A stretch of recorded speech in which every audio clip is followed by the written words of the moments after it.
you should be at marker number 5, where there's a third kind of Franciscan rock on the uphill side of the trail. This is called chert, and this is everybody's favorite. It's easiest to recognize. It looks like ribbons. It's actually called ribbon chert. It's in layers that are usually a couple inches thick. And in between very thin layers. The thick layers are actually composed of the recrystallized skeletons of microscopic sea creatures called radiolarians, trillions of them. The type of radiolarian that's in here lived in tropical water at the top.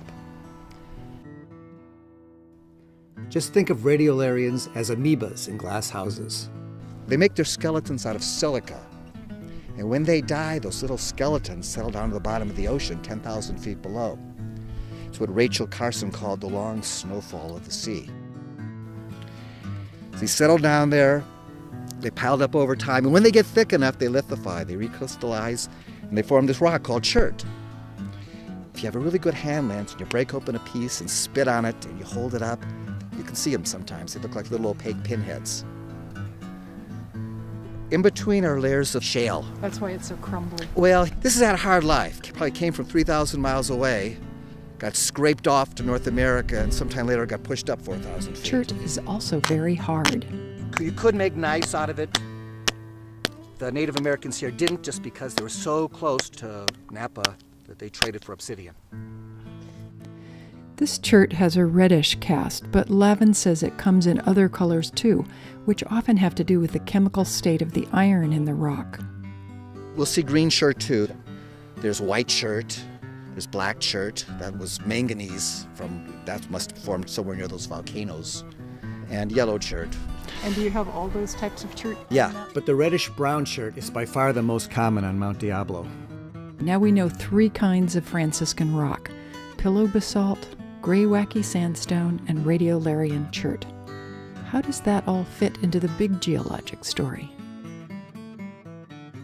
190 million years ago, you get the pillow basalt erupting at the plate spreading center, starts out towards North America, and as it's making that journey, those little radiolarians are raining or snowing down on it, eventually forming chert. So that plate eventually has 2 rocks on it has to hold. As it gets close to North America, the sand and silt and clay is being washed off on top of the chert to form the gray wacky sandstone. And finally the plates collide, and that Farallon plate is denser, made of oceanic material. It gets dragged under North America, and all that Franciscan rock riding on top got scraped off and plastered on as the plate was subducted, and that's how it got here. And the order was pillow basalt, chert, gray wacky sandstone. Now's the time to get out your Oreo cookie, or at least to imagine it. Take the 2 halves apart. One has lots of frosting.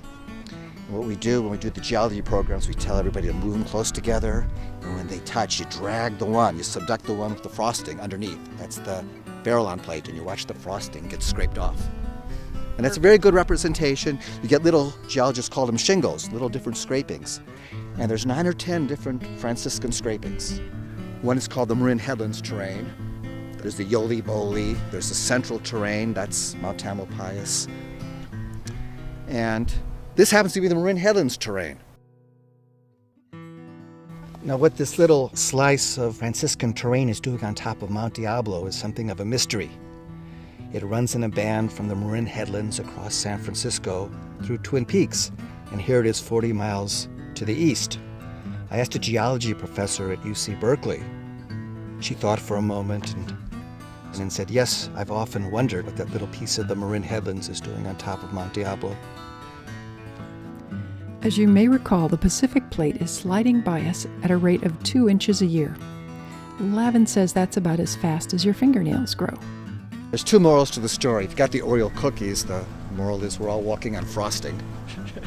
But more practical, now you know if you didn't cut your fingernails for 100 million years, they'd be 3,000 miles long.